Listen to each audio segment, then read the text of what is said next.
Vence el plazo para ajustar el salario de los empleados estatales. El gobierno nacional busca un consenso antes de finalizar la noche. No podemos ofrecer más y no tenemos los recursos, les dice el presidente Juan Manuel Santos a maestros y empleados estatales quienes adelantan paro. Voceros del gobierno y FECODE se reúnen en la sede de la Procuraduría en busca de una solución para terminar el paro de maestros que ya completa casi un mes. Multitudinaria marcha de maestros sin alteraciones de orden público en Bogotá. Más de 60.000 personas se tomaron las calles en el día 27 del paro del magisterio.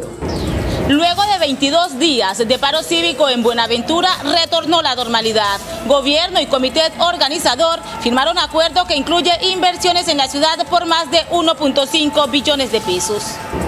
La unidad de tierras presentará la próxima semana las primeras 200 demandas por despojos de tierras hechas por las FARC.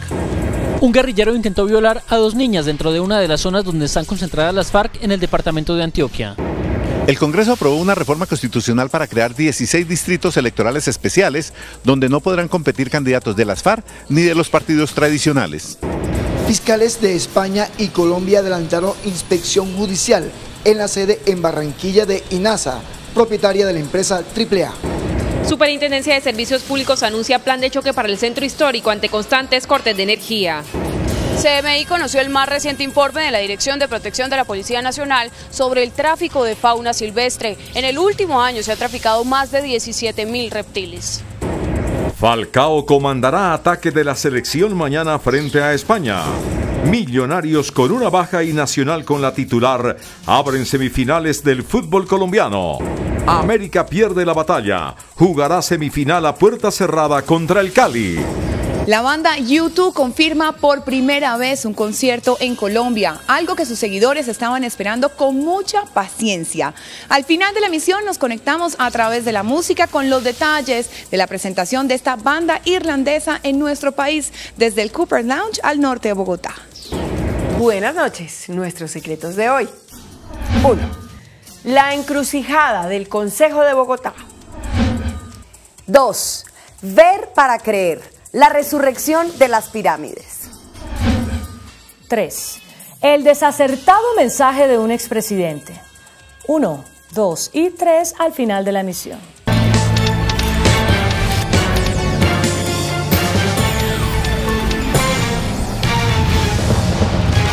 Buenas noches. Comenzó el conteo regresivo para que el gobierno fije por decreto el reajuste salarial de 1 millón de trabajadores del Estado. El plazo para lograr un acuerdo concertado vence a la medianoche. A esta hora en el norte de Bogotá se hace un último intento para buscar un consenso. Freddy Gómez, buenas noches. ¿Hay posibilidades de que el diálogo llegue a un buen término?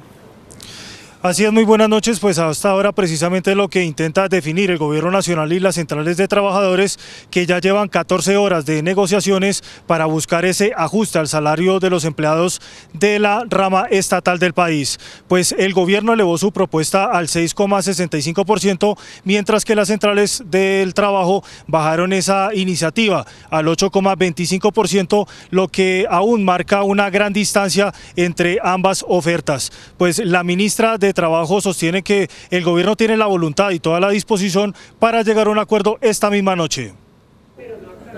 Cerca de 3 horas tiene el gobierno y las centrales para llegar a un acuerdo en el ajuste del salario de los empleados estatales. La propuesta hecha por el Ministerio de Trabajo es de un incremento del 6,65%, mientras los trabajadores bajaron su aspiración al 8,25%.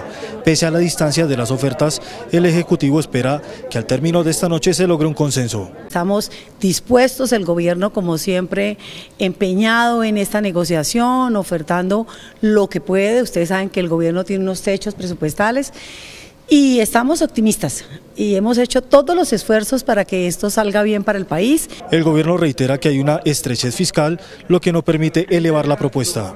El gobierno siempre llega con optimismo todas las mañanas y yo creo que hoy no es la excepción. Yo veo una buena disposición por parte de las centrales, siempre ha habido respeto y yo creo que eso vale la pena rescatarlo de este proceso de negociación y pues yo no pierdo la esperanza de que lleguemos hoy a un acuerdo.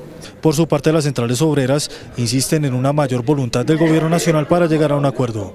El movimiento sindical ha reducido su propuesta de 10,75 a 8,25, hemos bajado en 6 ocasiones, mientras el gobierno apenas nos está ofreciendo 6,65%, estamos muy distantes en este momento y el movimiento sindical reitera que tiene la voluntad política de llegar a un acuerdo.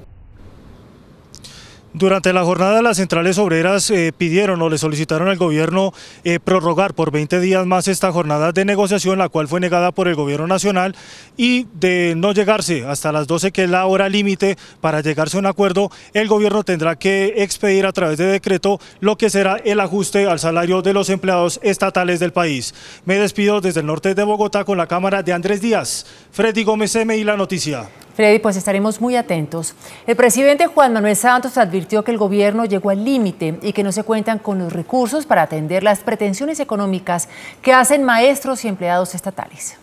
Durante la posesión de Diana Fajardo como magistrada de la Corte Constitucional, el presidente Santos dijo que a los trabajadores estatales se les dio el derecho a la negociación colectiva y hoy se vence el plazo para la negociación directa con ellos. Además, que el gobierno ha presentado con toda generosidad y responsabilidad fiscal las propuestas. Nosotros ya llegamos al límite, no podemos ofrecer más, no tenemos los recursos y por eso yo espero que lleguemos a esos acuerdos lo más pronto posible. Reitera que su gobierno respeta la protesta pacífica que adelantan maestros y empleados estatales. El presidente Santos también espera que esta misma noche se puedan lograr acuerdos con FECODE para que 8 millones de niños puedan regresar a clases. Para que estos niños que no tienen ninguna responsabilidad en estas controversias entre maestros y gobierno, pues no sigan sufriendo las consecuencias. Recordó que con los maestros su gobierno ha sido también muy generoso, donde ha incrementado en 12 puntos el salario real de los profesores por encima de cualquier servidor público. Durante la posesión de la magistrada, el presidente ha pedido responsabilidad fiscal en los fallos del alto tribunal. Es importante tener en cuenta las consecuencias económicas de los fallos, y eso lo digo con absoluto convencimiento, por experiencia propia. No hay nada que vulnere más los derechos de los colombianos que las crisis económicas. Señaló que las crisis económicas obligan al gobierno a recortar los presupuestos en justicia, salud, educación, y ahí se comienzan a vulnerar los derechos. Y hace pocos minutos se reanudaron los diálogos entre el gobierno y los promotores del paro de educadores. La Procuraduría sirve como facilitador del encuentro. César Melo, buenas noches. ¿Con qué ambiente se inició la reunión? Así es, Inés María, muy buenas noches. Y hace pocos minutos ingresaron a las instalaciones de la Procuraduría General de la Nación tanto los voceros del gobierno como de FECODE, con el fin de llegar a un acuerdo para finalizar el paro de maestros que ya completa casi un mes. Básicamente son 4 puntos los que se van a tratar en la mesa: el sistema general de participación, la nivelación salarial, el reconocimiento de primas, el reconocimiento de bonificaciones. Esos son los 4 puntos. Esta reunión inició casi a las 5 de la tarde. Sin embargo, las partes tuvieron un receso y hace pocos minutos se volvió a reanudar. Al inicio de la reunión, más temprano, Alfonso Prada, el secretario de la Presidencia, dijo que espera que los educadores levanten el paro. Aquí estamos también en este momento con FECODE. Con FECODE ya se venció la etapa de arreglo directo, pero aún así hemos aceptado el llamado del señor procurador y estamos llegando o estamos intentando llegar a un acuerdo por la vía del diálogo. De tal manera que venimos hoy nuevamente con nuestra ministra de Educación y el equipo del gobierno a intentarlo. Muchas gracias. Sí, y también habló el presidente de FECODE, quien dijo que están muy alejadas las propuestas tanto del gobierno como de FECODE. Nosotros ya le elaboramos una propuesta al gobierno. El gobierno hoy nos entregó otra propuesta mucho más alejada de la realidad y traemos otra propuesta. Y estamos dispuestos a presentar 2 propuestas, esta y la movilización y la calle, que es el intermediario entre el gobierno y los trabajadores de la educación. Así es, y se espera que luego de la reunión el Procurador General Fernando Carrillo, que es el facilitador de esta negociación, emita un comunicado diciendo a qué pactos llegaron las 2 partes para tener como un conocimiento de lo que se logró pactar esta noche. Desde la Procuraduría General de la Nación, César Melo, CMI La Noticia. César, gracias. Y sin alteraciones terminaron las marchas de maestros y trabajadores oficiales que se desarrollaron durante gran parte del día en Bogotá. Esta noche se puso fin a la jornada con una marcha de antorchas. Miles de maestros y trabajadores del Estado se tomaron las calles de Bogotá. Valió la pena y va a valer la pena porque esta lucha no va a terminar. Hasta que no consigamos todo el pliego de peticiones completo, seguiremos luchando. Que cumpla con lo prometido en la campaña electoral, que le aumente el presupuesto para la educación en 7.5.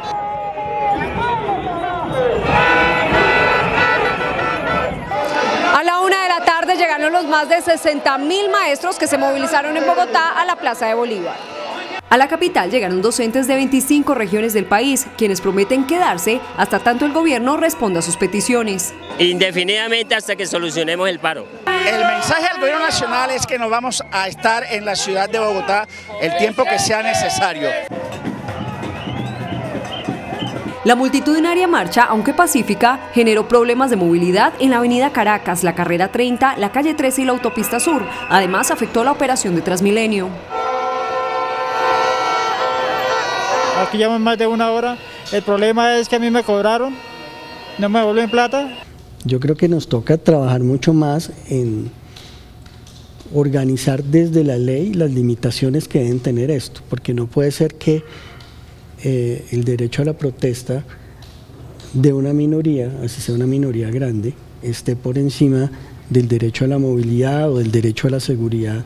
Al final de la jornada, cerca de 50 maestros ingresaron a la iglesia San Francisco, ubicada en el centro de Bogotá, y cerraron sus puertas. Acordaron estar allí para garantizar que la iglesia llegue a dialogar con nosotros, así como algunos senadores que son amigos de la defensa de la educación pública. Con un plantón de antorchas en la Plaza de Bolívar, los maestros dieron por terminada la gran toma a Bogotá.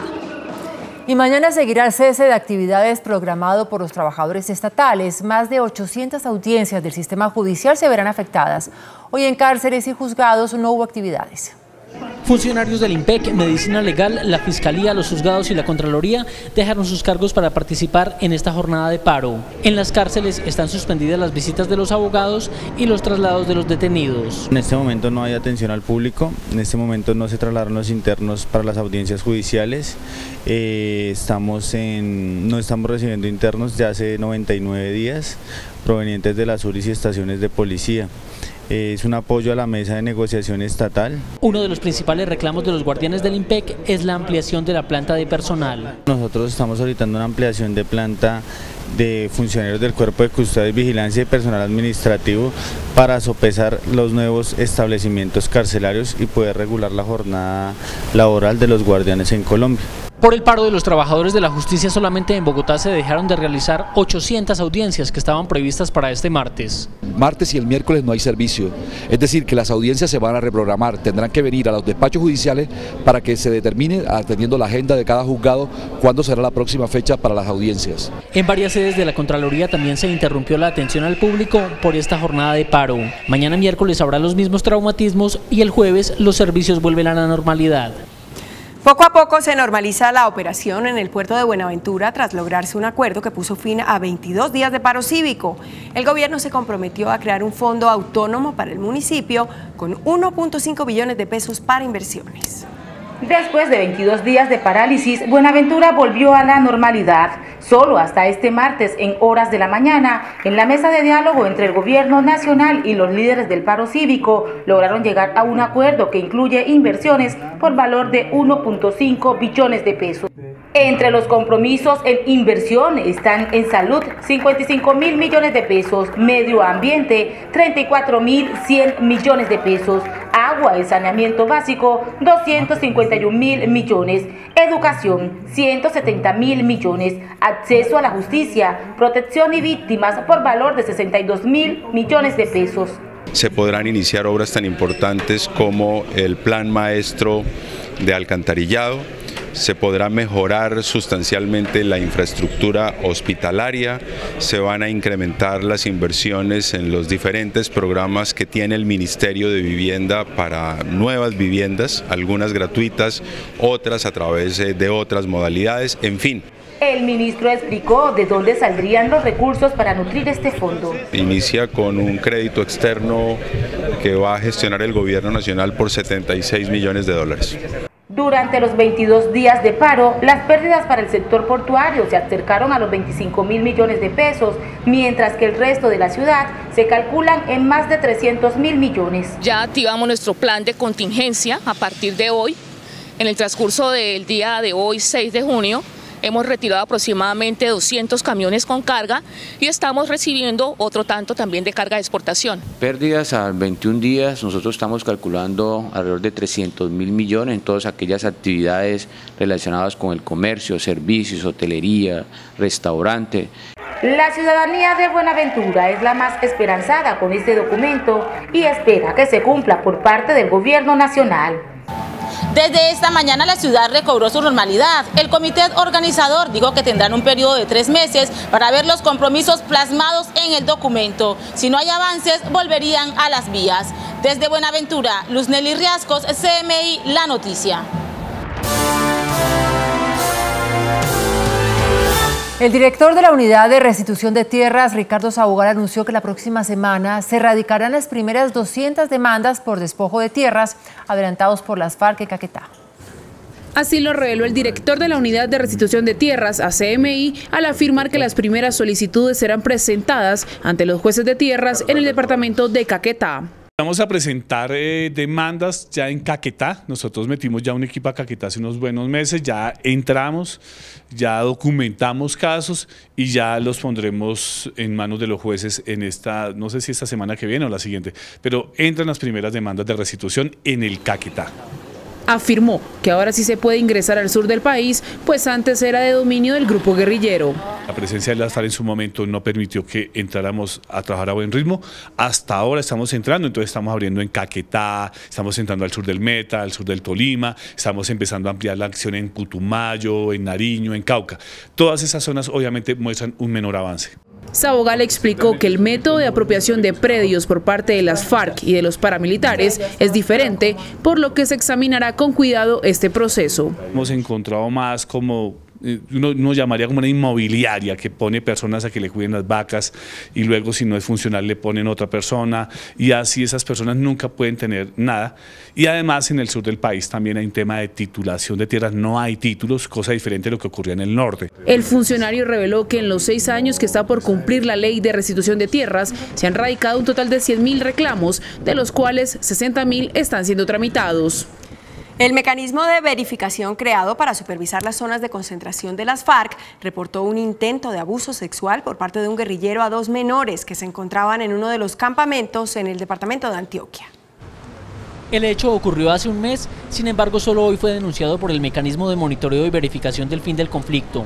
En Bidirí, zona selvática de Vigía del Fuerte Antioquia, donde está concentrado el Frente 34 de las FARC, ocurrió el intento de violación de las 2 niñas de 3 y 9 años. El hecho fue reportado por el comandante del campamento al mecanismo de monitoreo y verificación. Este organismo del que hacen parte el gobierno, las FARC y la ONU lo consideró como un hecho grave que en ningún caso podrá ser de competencia de la Justicia Especial para la Paz. Reconocer que el mecanismo tripartito está funcionando, esa es una buena noticia, pero por supuesto sí esperamos no solamente la denuncia, sino los resultados. Estos guerrilleros que están cometiendo delitos después del proceso de paz, les tiene que caer todo el peso de la ley porque ya no pueden tener beneficios jurídicos. A ellos ya tienen que pagar las penas completas, eso no puede ser sujeto de la JEP y ya tendrán que ir, si así lo demuestra la justicia, pues a la cárcel y no tener beneficios jurídicos porque fueron hechos después de la firma del proceso de paz. El mecanismo de monitoreo también se pronunció sobre los hechos en los que resultó herido un capitán del ejército al ingresar a una zona veredal en el departamento del Guaviare. Lo calificó como una violación grave a los protocolos por parte del gobierno. La Comisión Primera del Senado aprobó en el primero de 4 debates una reforma constitucional que crea 16 distritos electorales especiales para que grupos significativos de ciudadanos por la violencia elijan representantes a la Cámara como una forma de reparación.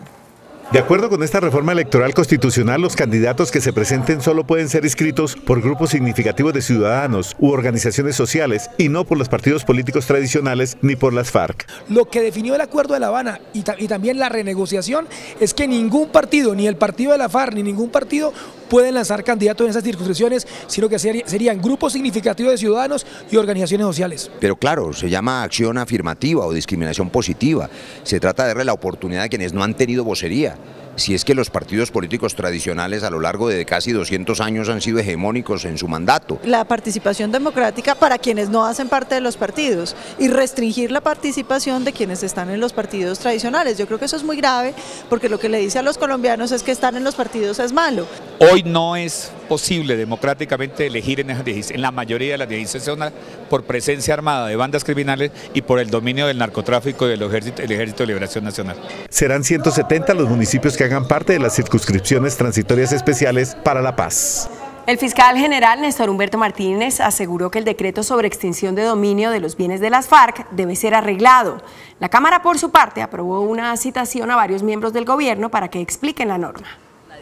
Fue el mismo comisionado de paz, Sergio Jaramillo, quien calificó como una chambonada el decreto que se expidió sobre el tema de los bienes de las FARC. El fiscal general Néstor Humberto Martínez aseguró que esta chambonada debe ser corregida como ya fue anunciado por el gobierno. Con la autoridad y la sinceridad que le caracteriza, el alto comisionado ha dicho que el decreto tiene unas imperfecciones, que fue una chambonada y cuando se cometen chambonadas hay que rectificar. El jefe del anteacusador aseguró que está superada la polémica y ahora lo que viene es trabajar en la misma dirección. El tema no es de polemizar, la verdad es que las propias autoridades del gobierno lo reconocen, el alto comisionado lo reconoce, el propio ministro del posconflicto, el doctor Pardo, me ha dicho que van a expedir un decreto donde van a acotar los recursos hacia dónde van a ir destinados. Precisamente el Centro Democrático, en cabeza del representante Eduardo Rodríguez, liderará un debate de control político en la Comisión Primera de la Cámara, donde el gobierno deberá explicar los alcances de esta polémica iniciativa. En Quito, la delegación del gobierno colombiano y el ELN anunciaron nuevos avances en la mesa de negociación. Las partes se comprometieron a crear un equipo conjunto de pedagogía comunitaria para la paz, apoyado por los gobiernos de Alemania, Holanda, Italia, Suecia y Suiza. Igualmente estableció un fondo de financiación para el funcionamiento de la mesa de diálogo. Un juez de Villavicencio condenó a 10 años de cárcel a una mujer quien se hizo pasar como esposa de una falsa víctima de la masacre de Mapiripán, ocurrida en 1997.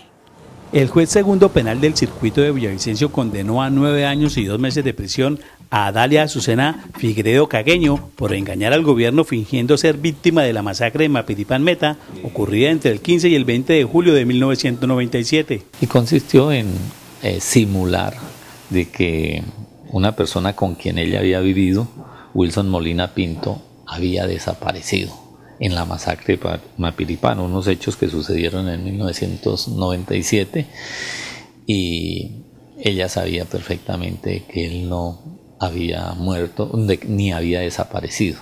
Adalia Azucena fue condenada por enriquecimiento ilícito y estafa. También deberá pagar una multa de 2.518 millones de pesos. Las autoridades colombianas y españolas hicieron una inspección judicial en la empresa INASA en Barranquilla dentro de la investigación por las presuntas irregularidades en la adquisición de varias compañías en el país por parte de la firma española Canal de Isabel II. Fiscales colombianos y españoles cumplieron este martes una inspección judicial en la sede de INASA en Barranquilla. La operación Leso de España se convirtió en la operación Acordeón en Colombia con la colaboración de la Fiscalía de los dos países. Nuestros fiscales se encuentran en Barranquilla llevando a cabo diligencias de allanamiento y de acreditación de evidencias documentales en la operación Acordeón que está adelantando la Fiscalía conjuntamente con la Fiscalía Española. INASA es la filial latinoamericana de la empresa pública de Madrid Canal de Isabel II, cuyas directivas investigan el posible sobrecosto en la adquisición de INASA. A partir de allí, los entes de control en Colombia iniciaron otra investigación para establecer si hay nexos entre los sobrecostos en la compra de INASA y la paralela adquisición mayoritaria de su participación accionaria en la AAA. Las investigaciones que ha hecho los organismos de control en España se han generado unos hallazgos, unos presuntos hallazgos, y pues están investigando con la Fiscalía de Colombia lo que ha sido la disminución de la participación accionaria del distrito en la empresa AAA.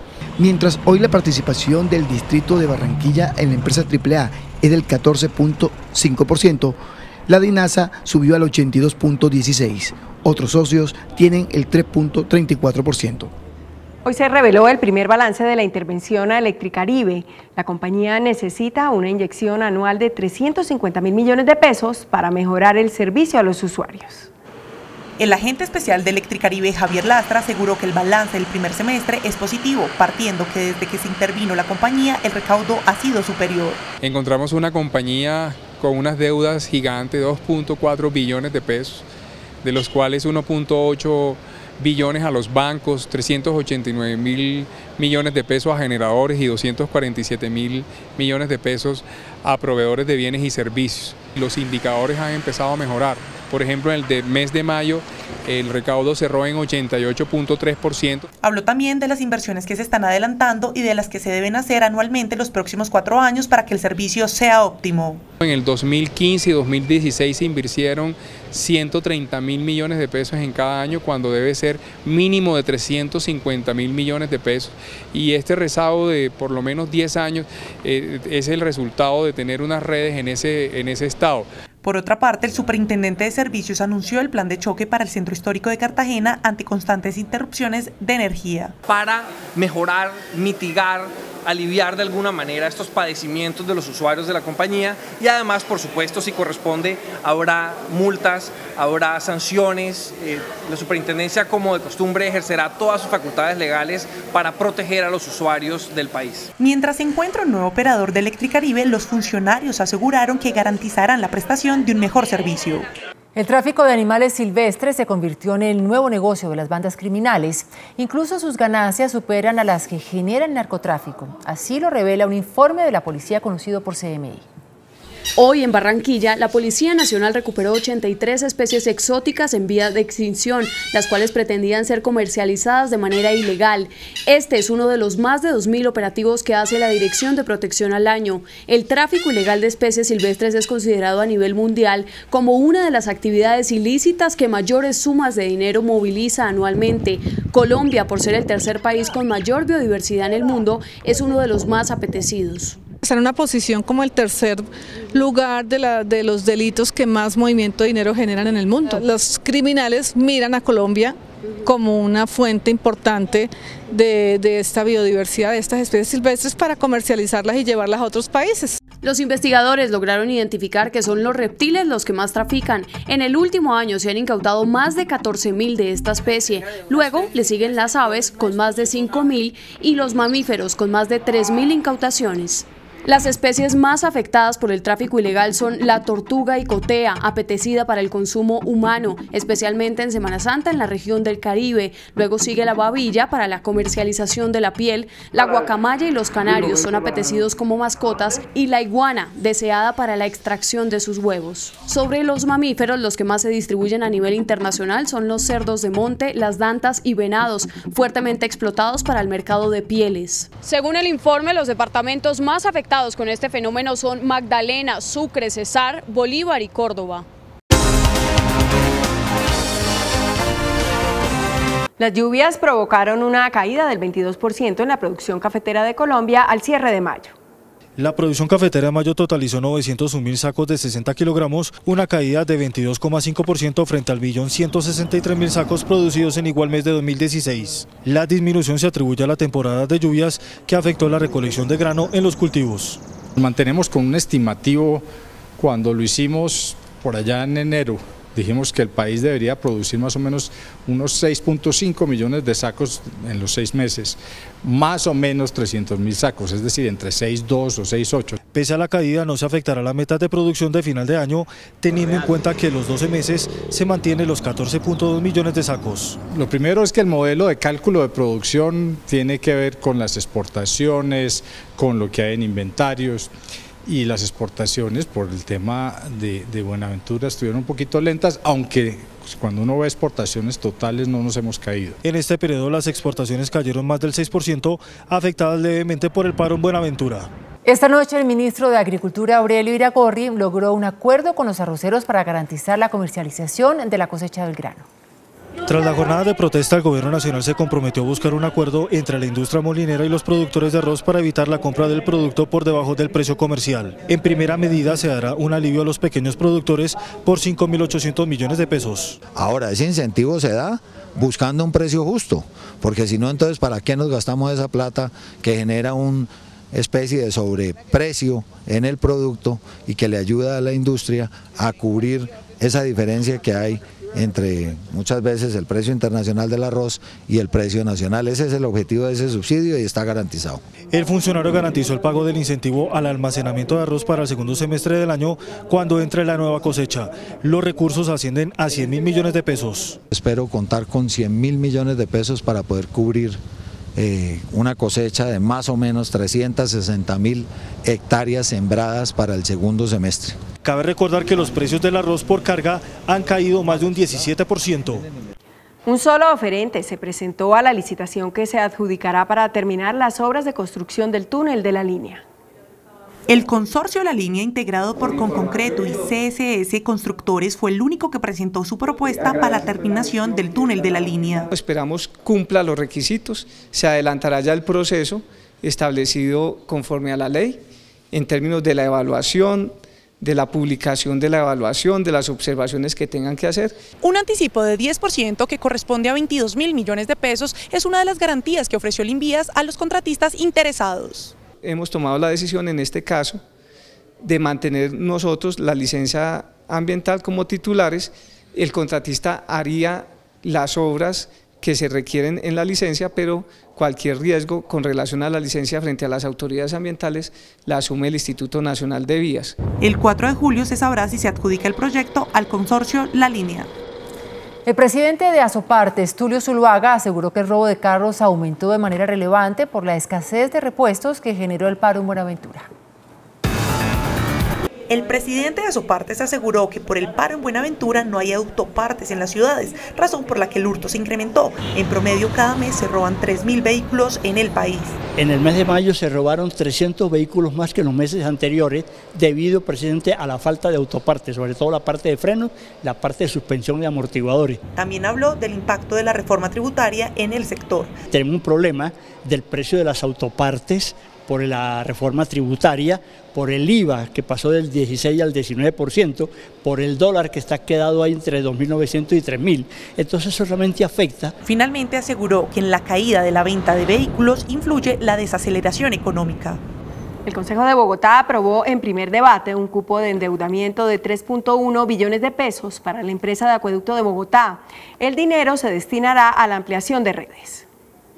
En primer debate, el Consejo de Bogotá le dijo sí al plan de infraestructura de la Administración Distrital sobre el mantenimiento y mejoramiento de la estructura de redes de acueducto, con un cupo de endeudamiento de 3.1 billones de pesos. Según el gerente de la entidad, 15.000 personas sin servicios públicos se beneficiarán en Bogotá. En los siguientes 4 años, 100% de cobertura en redes de acueducto alcantarillado para la ciudad. Vamos a legalizar 123 barrios, vamos a llevar redes, construir redes y rehabilitar redes en 19 localidades de la ciudad. Estas inversiones se harán con el mismo marco tarifario que va hasta el 2020, por lo que no se afectará el bolsillo de los bogotanos. El índice de capitalización de la bolsa que mide el comportamiento de las 20 principales acciones cerró al alza.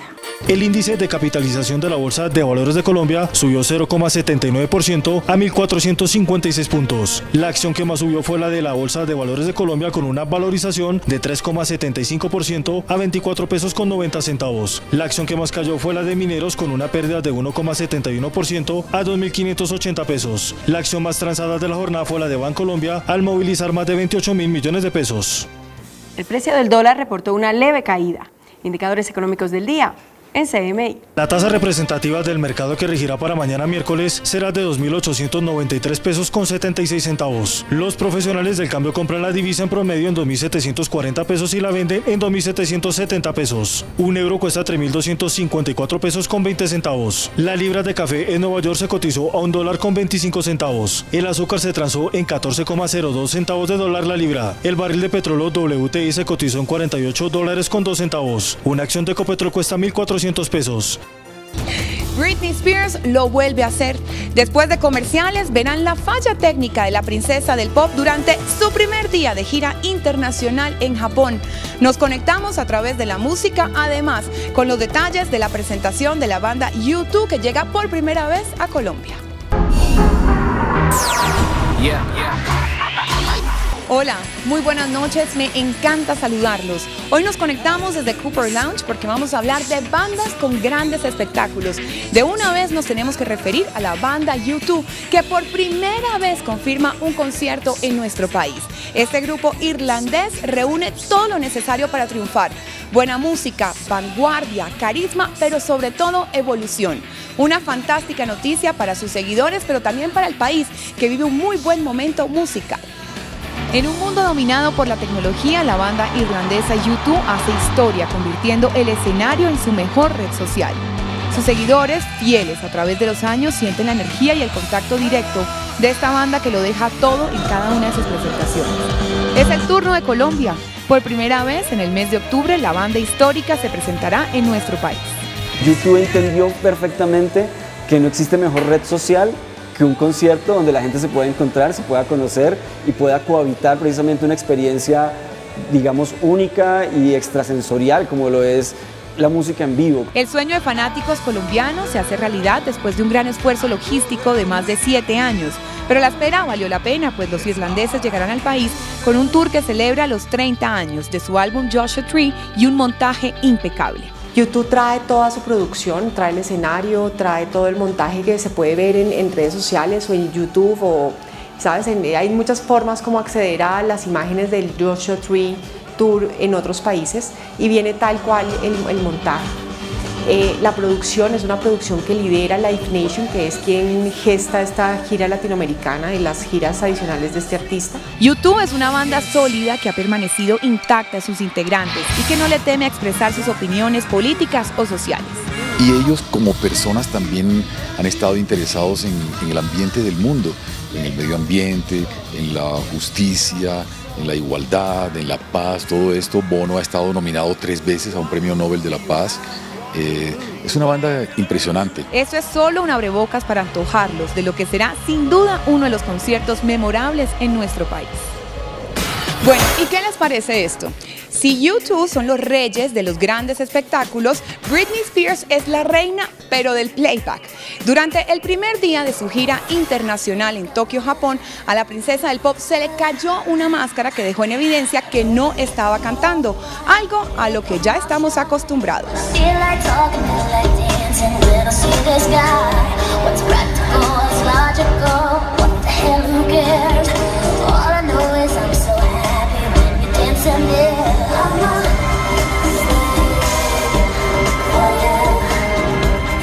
Lo que sí no podemos negar es que Britney Spears es una excelente bailarina.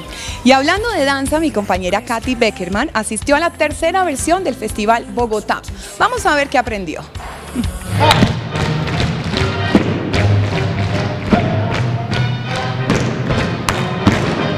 Bueno, como ustedes se pueden dar cuenta, yo me incorporé al ensayo que se está realizando del concurso de danzas y baile de zapateo aquí en nuestra ciudad, aquí en Bogotá, con Julián, el director. Julián Garcés, ¿cómo vas?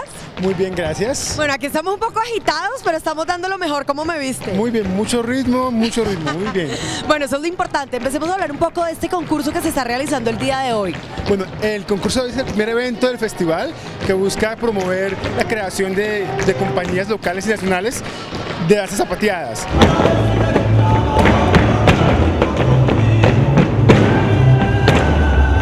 ¿Cómo estamos nosotros en Colombia a nivel mundial frente al tema de este tipo de danzas? Yo pienso que muy bien, cada vez es más grande el movimiento.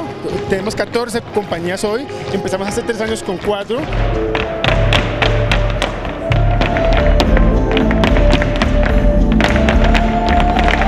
Invitarlos al 3er Festival de Tap Bogotá, a todos nuestros eventos, talleres, charlas, hoy concurso coreográfico, mañana noche de gala y el sábado una gran clausura maravillosa.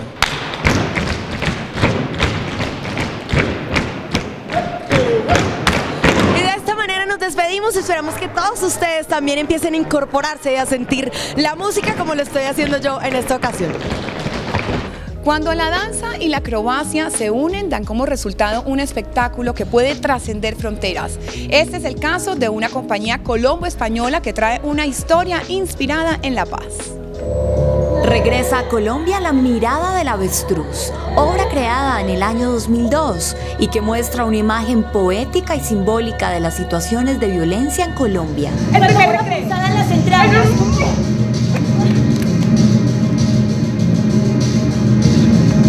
Historias que están contadas en una tonelada de tierra que metemos en el escenario, una tierra que es amamantadora al mismo tiempo que es mortífera, que es cementerio. es ese trozo de país como si fuera una isla desprendida del continente, donde esos 10 personajes van a vagar durante hora y media.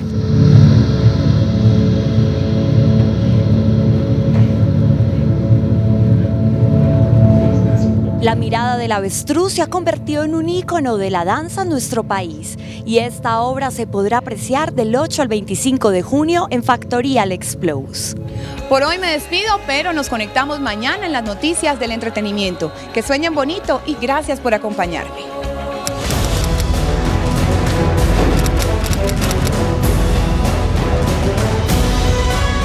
Los rumores sobre la separación de la princesa Diana y el príncipe Carlos dejaron de ser solo eso, simples rumores. Desde hacía 6 años la pareja real ya lo estaba pensando, pero no propiamente por las vías legales. Diana intentó suicidarse para dar por terminada su unión y poner así punto final a los conflictos matrimoniales, pero esta fórmula no le resultó porque fue atendida inmediatamente por un médico real que impidió la intoxicación con las pastillas que había ingerido. En el palacio hubo conmoción y se produjo la orden real. Todos los empleados debieron jurar que no divulgarían el hecho.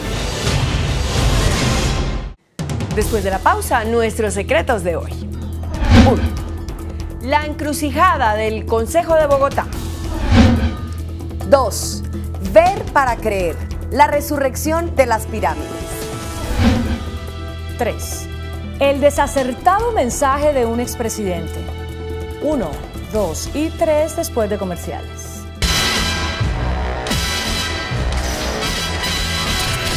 Nuestros secretos de hoy. 1.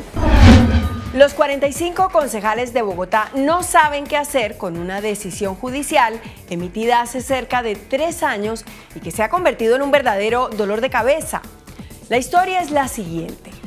El 9 de septiembre de 2014, un juez de Bogotá emitió un fallo en el que le ordenó al Consejo de Bogotá tramitar un proyecto de acuerdo para fijar la escala salarial del Fondo de Prestaciones Económicas, Cesantías y Pensiones de Bogotá, conocido como el FONSEP. El fallo fue ratificado por el Tribunal de Bogotá y en enero de este año la Administración Capitalina presentó el proyecto de acuerdo a consideración del Consejo. La Comisión de Hacienda lo aprobó en primer debate y cuando llegó a la plenaria surgieron las dudas. Varios concejales sostienen que dentro de sus funciones no está la de fijar la escala salarial de una entidad descentralizada como es el FONSEP, mientras que otros piensan lo contrario. Ante tanto interrogante, los concejales acordaron elevar una consulta al Consejo de Estado para que diga si tienen o no competencia para tramitar el proyecto. Y mientras tanto, el aumento salarial para los 80 empleados del FONSEP está congelado. Y es que el Consejo de Bogotá está en la encrucijada. Si no aprueba el acuerdo, podría incurrir en desacato a una orden judicial. Y si lo aprueba, podría ser acusado de prevaricato. Palo porque bogas y palo porque no bogas. 2. La imaginación y la malicia de los colombianos no tienen límite y ya verán por qué. La Superintendencia de Sociedades acaba de descubrir una nueva modalidad para estafar a los incautos ciudadanos que siguen creyendo en DMG y en otras firmas que prometen millonarios rendimientos de la noche a la mañana. Resulta que varios de los damnificados por la ya liquidada captadora ilegal de dinero DMG están recibiendo una serie de llamadas en las que se anuncia la devolución total de los dineros que perdieron en DMG. En las llamadas se invita a hacer una consignación por 1 millón de pesos para reactivar las tarjetas de la liquidada captadora de dinero y así obtener el reintegro de los dineros que invirtieron. Varios incautos ya han caído en la trampa y han hecho las consignaciones bancarias sin recibir nada a cambio. Y es que parece increíble que a pesar de todas las campañas y advertencias que han hecho las autoridades, todavía hay ingenuos que siguen cayendo en la estafa de las pirámides. Señores, por favor, de eso tan bueno no dan tanto. 3. Por estos días se reúne en la ciudad de Atenas la Cumbre Concordia, una organización sin ánimo de lucro, sin banderas políticas, que agrupa a grandes líderes del mundo, quienes impulsan proyectos de desarrollo en diferentes países. En el encuentro, el embajador de Colombia en el Reino Unido, Néstor Osorio, recibió especial atención por parte del auditorio debido a la gran expectativa que ha generado en el mundo la firma del acuerdo de paz. Osorio dejó en claro que nuestro país tiene ahora el potencial para convertirse en la gran despensa del mundo. Sin embargo, los asistentes a la cumbre quedaron sorprendidos y atónitos cuando el senador y expresidente Álvaro Uribe, quien también hizo presencia en el evento, pidió la palabra y, contrario a lo que varios esperaban, la emprendió contra el proceso de paz, criticó los resultados de la lucha contra el narcotráfico y hasta el sistema tributario. El mensaje no caló entre los asistentes. Incluso algunos, como el ex vicepresidente de Estados Unidos Joe Biden y el ex primer ministro griego George Papandreou, mostraron su extrañeza por la forma como en una conferencia de una organización que no tiene banderas políticas se permitió expresar posiciones claramente partidistas. Hasta mañana. Que descanse.